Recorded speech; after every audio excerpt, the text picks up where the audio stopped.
I want to talk to you today about what you can learn from Japan about staying generally fit and longevity.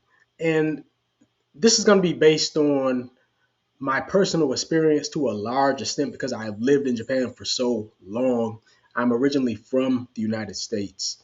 Um, and so I therefore have kind of a unique perspective, and I'm able to compare and contrast these different cultures and societies and how people live in these places.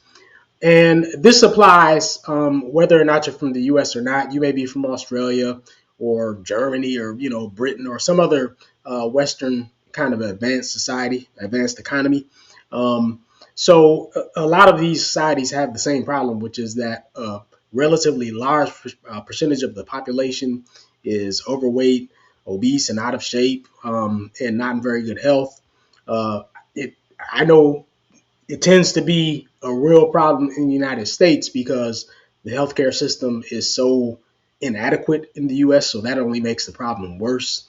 But again, generally speaking, I do think that there's a difference if you compare Japan and how people live and some of the kind of lifestyle factors that contribute to longevity and fitness.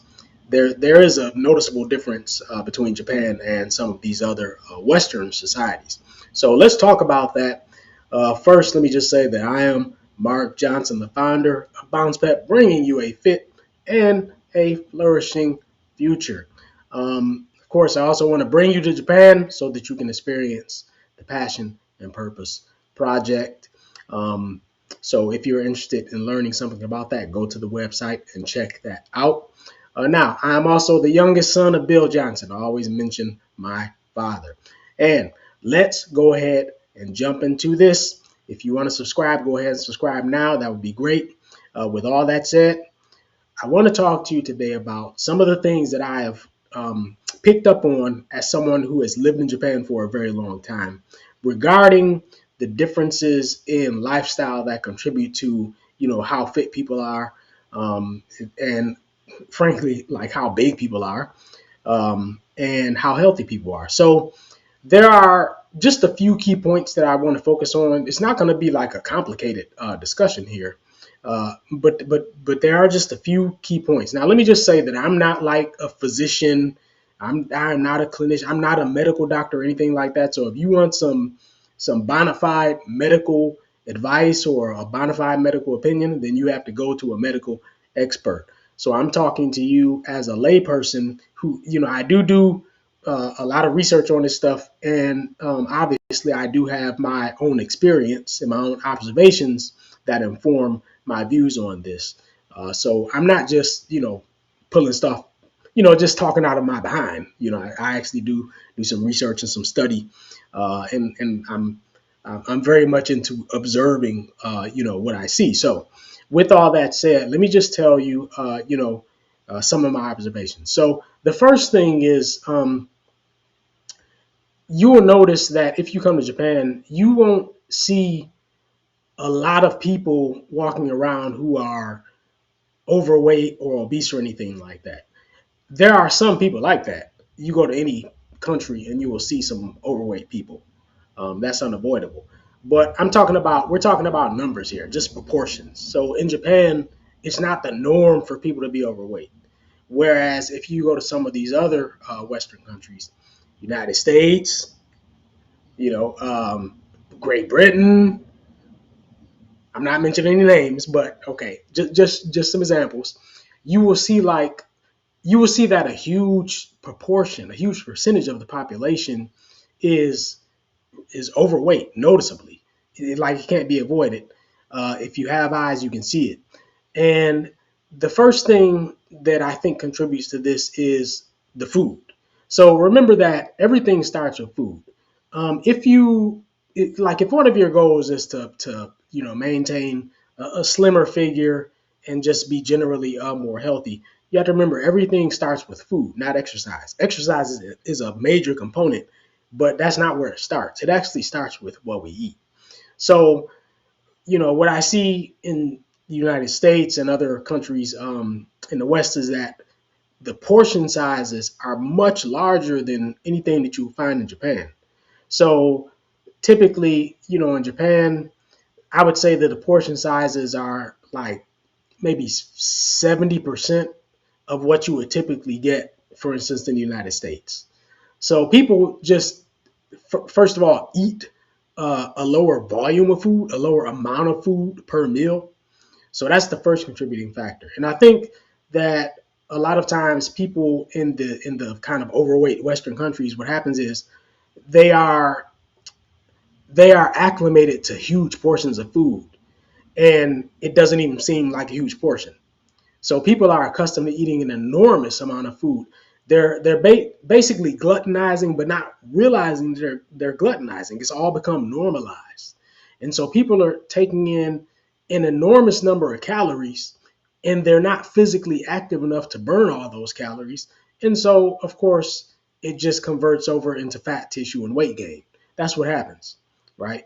So the first thing is just the volume of food. If you come to Japan, even if you go to a fast food joint, and Japan, just like any other country, has plenty of fast food joints, but even in those places, you will notice that the portion sizes are much smaller than what you would find in some place like the United States, right? Um, they don't have any like supersize anything here. It's just, as far as I've been here a long time, I've never seen it.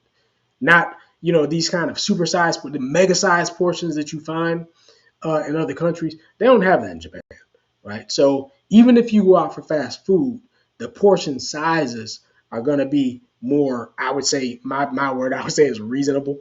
Whereas if you go to some of these other Western countries, Australia, United States, or something, the portion sizes, frankly, are just out of control. And because people are eating those portion sizes all the time, they just think it's normal, right? Now, I'm just saying, as a matter of common sense, that if you look in the mirror and you are big and bloated, then something should tell you that you're actually eating too much, that the calorie intake is too high. But again, so many people are, big and fat and frankly obese, that it's normalized. And I think people are desensitized to the quantity of food that they're eating. Okay. So this is the first big difference, is that if you want to maybe get that under control and begin to slim down a little bit, what I would recommend is seriously cut down your portion size. And I know it's hard if you're accustomed to eating like huge meals. It's hard to cut that down because it feels like you're not getting enough food. But again, if you look in the mirror and you see, all of this extra, fat tissue that you don't want to see, then what that should tell you is that actually you're eating more than enough. It's very, very obvious you're eating more than enough. That's why you have that extra, all that extra fat. So there's definitely a lot of opportunity for you to cut down your portion sizes, even if it may be a bit uncomfortable in the beginning. You have to look at the portion sizes. So the second difference that I have observed is what people eat. So in the Western world, I see people eating a lot of refined carbs. So things like white bread and pasta, and of course, like junk food. But what happens is those refined carbs get converted into sugar in the body. And if a person is extremely physically active and they're able to burn off all of those calories, then they can get away with it. But what happens is so many people are not physically active enough. And so all of that sugar has nowhere to go except to be converted into fat tissue. So this is what happens in the body. You eat all these refined carbs, they convert in sugar in the body. Now that sugar, your body has to do something with it. If it can't do anything with it, then it converts it into fat tissue. And this is why people gain a lot of weight and get all big and bloated. So the refined carbs play, I think, a huge role. And it's not to say that people don't eat refined carbs in Japan, but again, remember the first thing we talked about was the portion sizes. I think the portion sizes in Japan are just smaller in general, and so there's not going to be as much as an effect in the Japanese population from eating refined carbs because the portion sizes are smaller. Whereas if you go to a place like Canada, US, or Australia, whatever, you'll see that people are eating enormous, quantities of these refined carbs, white bread and stuff like that. And so that contributes to the weight gain. Now, I know that there are some societies that eat a lot of white bread, such as France and everything. I'm not an expert on that.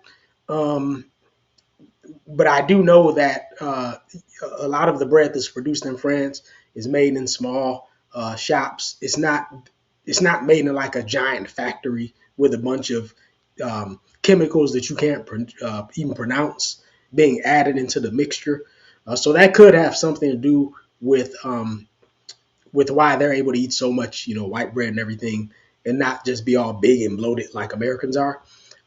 Again, I'm not an expert on that. That's just speculation. But we're talking about it in general. We're talking about large patterns here. When we compare Japan to the Western world, I think definitely we can see a difference in the amount of refined carbs. So if you want to slim down, what I would say is just check the amount of refined carbs you're eating. It's I never tell people like you should never eat this or never eat that because that's ridiculous. You're a grown man or a woman, you can eat whatever you want to eat, right? But how much of it you eat matters. So just be honest with yourself. Take a look in the mirror and say, because you can look in the mirror and see if you've got more fat on your body than you want, then that's a clear sign that you're actually taking in more calories than you need. Even if it seems like when you cut back your portion sizes, even if it seems like you're not getting enough, when you look in that mirror and you see a whole bunch of fat, your body is showing you that you're getting more than enough. Okay, and this is the third major factor. It's the general activity level. And when I say general, what I mean is your activity level when you're not in the gym or partaking in some form of structured exercise regimen. Okay, so in other words, Japanese, if you come here, you will notice are physically kind of active. You will see people walking on the streets. You will see people riding bicycles. Um, and when you go to some of these other Western countries, what you'll notice is that people are just less physically active. You don't see people just riding their bicycles to the grocery store to pick up groceries. People are driving cars to do everything. And this is especially true in the United States. Americans, be honest with yourself if you're American, Americans basically drive everywhere. Whereas in Japan, what you'll see is that people are just generally more physically active. And so I wanted to talk about that because the basis of physical fitness, apart from your diet, is not going to the gym and lifting weights or doing some kind of a specialized workout program. That's not the basis of it. Now, you should be doing those things, but the basis of it is how is how generally active you are outside of any structured exercise program. Um, do you climb stairs, or are you always looking to take the elevator? Do you walk um, to the store? Do you take a walk through the park? Do you have a pet? Do you walk your dog? How long are you walking? How often are you walking? Stuff like just your basic activity level is very, very important.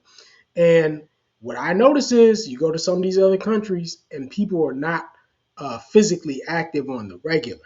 So what they'll do is they'll try to basically compensate by going to the gym, but you can't really compensate. Okay, the gym is one thing. It's separate from your general like physical activity level throughout the day. So if, for instance, you're working in an office and for most of the day you're basically just sedentary, then maybe it's a good idea to break some of that up. Get up out of the chair, take a 10-minute break or even a 5-minute break. If you need to go to the restroom, don't just go to the nearest restroom. Go to the restroom that's like far away, so that you get more steps in.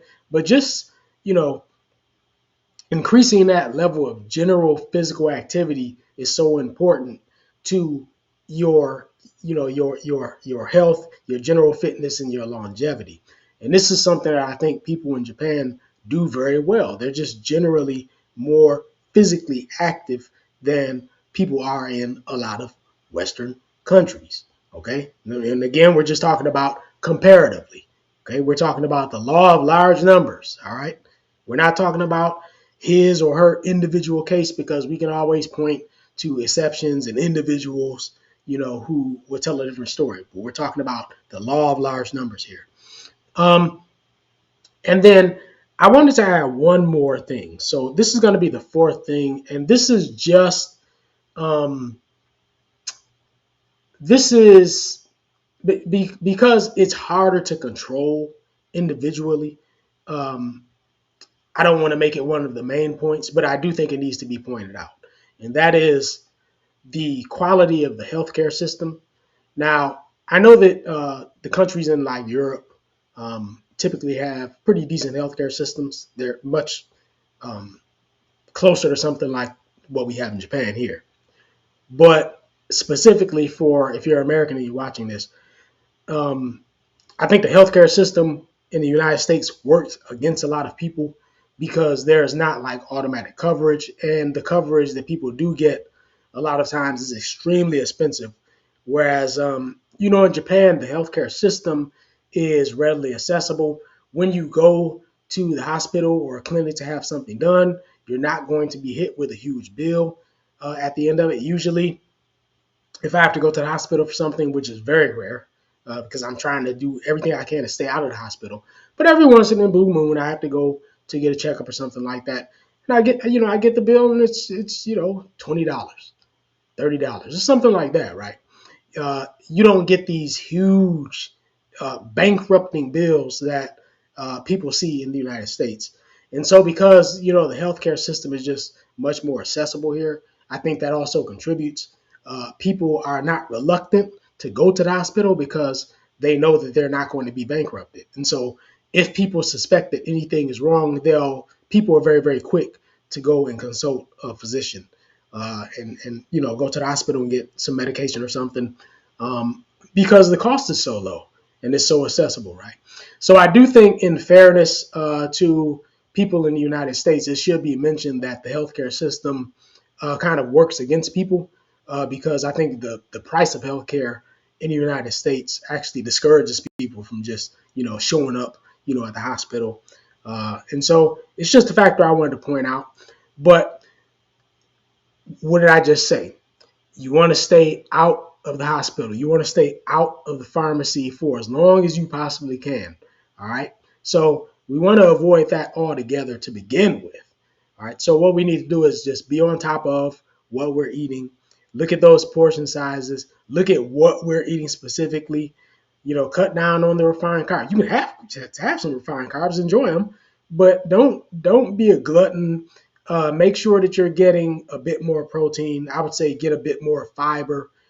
Cut down on the sweetened drinks and stuff like that, and just look at the proportions of what you're eating. Okay, you can enjoy anything you want to eat, but the proportions do matter. All right, and then your general physical activity levels throughout the day are very, very important. You want to be physically active. Don't avoid the stairs. The stairs are your friend. Don't avoid walking. Get up, walk. Some of those trips that you take in the car, you can actually, it may take you 10 to 15 minutes to make that walk, but you can do it. You can do it. It's going to be great for your health and longevity. Remember that people in Japan, especially women, they live to an average of, I'm just talking off the top of my head, but I think the average is 87 or 88 years old. Average. Okay. That's average. So think about that. A lot of people are living into their hundreds in Japan. Okay. If the average is 88, that means there are a lot of centenarians here. So these are some of the reasons for that. Okay. So pay attention to these factors in your own life. Okay. And make the adjustments that you need. And you can get on top of your health and your fitness, your longevity. You can really get on top of it. You can make a difference, and you can live like you mean it. If you're all, out of shape, and you don't look your best, you don't feel your best, you're not living like you mean it. Okay. So to take the bulls by the horn and get on top of things, and you can make a change. So that is my message for you today. And I want you to take this with you, and I'll talk to you next time.